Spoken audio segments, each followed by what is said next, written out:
Marlène et Jean-Claude sommes très heureux de te présenter une émission très spéciale afin de comprendre les faits d'actualité. Merci pour ta fidélité. Merci d'être encore là. Merci d'être fidèle à l'étude de la parole de Dieu. Aujourd'hui, notre thème est « Tu m'as exaucé ». Une référence biblique, Jean chapitre 11, les versets 41 et 42. Jean 11, versets 41 et 42. Avant d'aborder ce sujet, prions. Notre Seigneur et notre Dieu, merci pour la parole. Quel bonheur d'avoir tenu à notre disposition ces écrits qui nous expliquent et qui nous montrent tout concernant la vérité. Seigneur, tandis que nous nous apprêtons à lire le Saint-Livre, Saint-Esprit, toi notre consolateur, viens nous conduire. Nous t'avons prié au nom de Jésus et pour ta gloire éternelle. Amen. Rappelle-toi, nous avons vu précédemment que Jésus a donné un ordre. Ôtez la pierre. Il y a donc une collaboration étroite entre le divin et l'humain. Avant de faire quoi que ce soit, l'humain doit commencer par enlever la pierre. Il n'y avait que deux possibilités. Soit enlever la pierre avant, ou soit que Jésus prie et après la prière, on enlève la pierre. Sauf que, si c'est au terme de la prière qu'on enlève la pierre, Lazare se trouvera dans les ténèbres dans la grotte. Voilà pourquoi Jésus demande qu'on enlève la pierre avant qu'il n'intervienne. Tu veux que Jésus intervienne dans ta vie? Tu voudrais qu'il te délivre d'une situation? Tu dois commencer par faire ta part, ce que tu as à faire. J'ai en mémoire cette femme qui était battue par son époux. Et l'homme après demandait pardon, l'embrassait. Excuse-moi, je ne vais pas recommencer, je te promets. Elle prenait des coups régulièrement. C'était son pain de chaque jour. Et elle alla voir son pasteur et dit au pasteur, pasteur, il me bat, pasteur. Le pasteur a donné des conseils, il a prié avec elle, ma soeur, tiens. Dans la semaine, l'homme a battu cette femme encore. Puis un moment, elle ne bouge plus. Elle a été tuée. Tu penses que Dieu prend plaisir à faire comme ça? Tu es un homme qui te bat et tu as peur de partir. Tu crains qu'il te tue et tu penses que Dieu est honoré en te faisant battre ainsi? Jésus te dit, commence par ôter la pierre et je m'occupe du reste. Aujourd'hui, nous voyons ensemble, tu m'as exaucé. Tu m'as exaucé, c'est-à-dire quoi? C'est que tu m'as donné ce que j'ai demandé. Avant même de demander, tu m'as déjà donné. Mais c'est ça, oui, mes amis. Lisons, tu veux bien?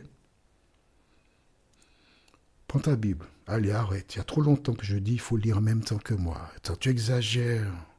Tu exagères. Il faut lire en même temps que moi. Allons dans le livre de Jean, chapitre 11. Allez, prends ta Bible. Même si tu arrives en retard, c'est pas grave. Et nous lisons versets 41 et 42. Jean 11, 41 et 42. Ils ôtèrent donc la pierre du lieu où le mort était couché. On s'arrête ici. Jésus dit, ôtez la pierre. Rappelle-toi, dans le même chapitre, d'accord? Lisons au verset 37. Et quelques-uns d'entre eux dirent, lui qui a ouvert les yeux de l'aveugle, ne pouvait-il pas faire aussi que cet homme ne mourût point? Il y avait des gens qui critiquaient. Jésus n'avait pas 100% de résultats. Si tu te trouves quelque part, chaque fois que tu donnes un conseil divin, on te critique, on te condamne. C'est pas nouveau, mais ils l'ont fait avec Jésus. Alors, tu penses qu'ils peuvent le faire avec Jésus, et puis quand il s'agit de toi, moi, je ne suis pas n'importe qui, on ne doit pas le faire. Arrête. Mais ce qu'on a fait au bois vert, on le fera aussi au bois sec. Jésus leur a dit, ôtez la pierre, et ils ont ôté la pierre. Que fais-tu?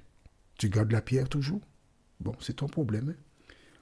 Continuons parce que, enfin, je ne peux rien te dire, hein, parce que depuis le temps que je te parle là, tu ne veux pas écouter ce que je te dis, ça c'est ton problème. Hein? Et Jésus leva les yeux.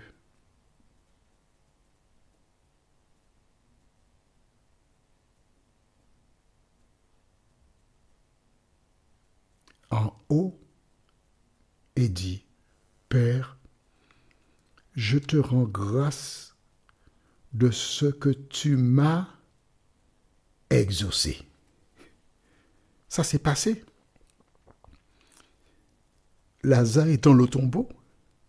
Et Jésus dit, je te rends grâce parce que tu m'as exaucé. Il n'a pas encore demandé à Dieu qu'il remercie Dieu d'avoir répondu à sa demande.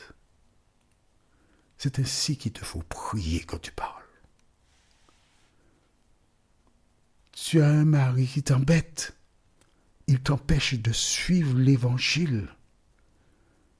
Eh bien, tu dis, Seigneur, je ne peux pas le mettre dehors de la maison. Mais je te remercie parce que tu m'as déjà débarrassé de cet homme qui m'embête, Seigneur. Afin que je sois en mesure de suivre la parole. N'oublie pas, quand tu t'adresses à Dieu, bien sûr, dans le Notre Père, Jésus nous enseigne. Notre Père qui est aux cieux, que ton nom soit sanctifié, que ton règne vienne, que ta volonté soit faite, toujours dans le présent, etc. C'est dans le présent. Donne-nous aujourd'hui notre paix de ce jour. Je ne veux pas corriger Jésus et je ne fais pas ça non plus. D'accord? Mais il aurait, je dis bien, écoute attentivement, il aurait pu aussi dire merci pour le pain de chaque jour que tu nous as déjà donné. Parce que lorsque les enfants d'Israël allaient chercher le pain de chaque jour, c'est-à-dire la manne, Dieu avait déjà préparé la manne pour eux. C'était déjà un acquis. D'accord? Je te remercie parce que tu m'as exaucé. Toutes les fois que tu t'adresses à Dieu, il faut le faire avec foi et assurance en sachant qu'il t'a déjà exaucé. Verset 42 est beau. Pour moi, je savais que tu m'exauces toujours. Là, il revient au présent. Mais j'ai parlé à cause de la foule qui m'entoure afin qu'ils croient que c'est toi qui m'as envoyé. Amen. Est-ce que tu vois comment il faut prier? À travers cet échange, Jésus nous montre plusieurs choses. La première, c'est avoir la foi. La deuxième, non négligeable mais très importante, c'est la longueur de la prière. Il y a des personnes, lorsqu'elles commencent à prier, tu as le temps de faire un bon sommeil et récupérer. Essayons de relire la prière faite par Jésus. Je relis à partir dans le verset 41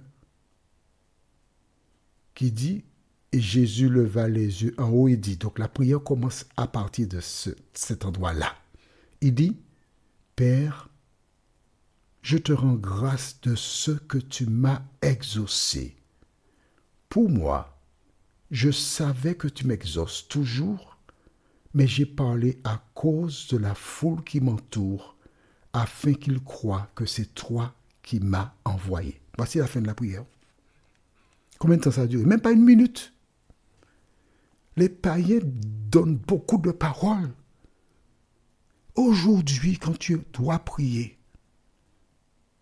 sache que ce n'est pas la quantité de paroles, mais c'est ta foi et ta relation avec Dieu qui détermine la réponse de l'Éternel.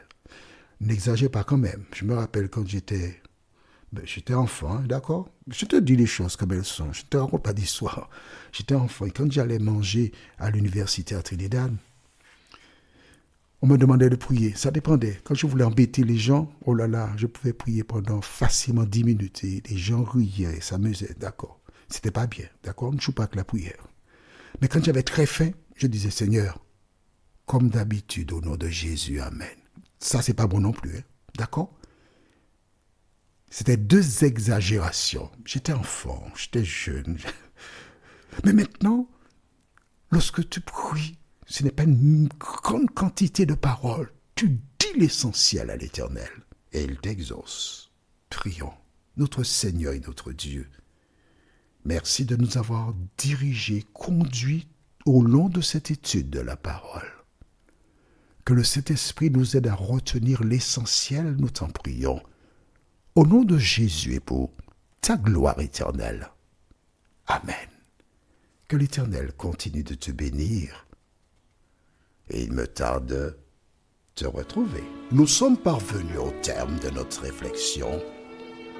Si d'aventure tu as une question, il te suffit d'envoyer un message par le biais de WhatsApp au numéro suivant, plus 596 696 88 93 93. Et alors Jean-Claude, moi, je me ferai un réel plaisir de répondre à ta question.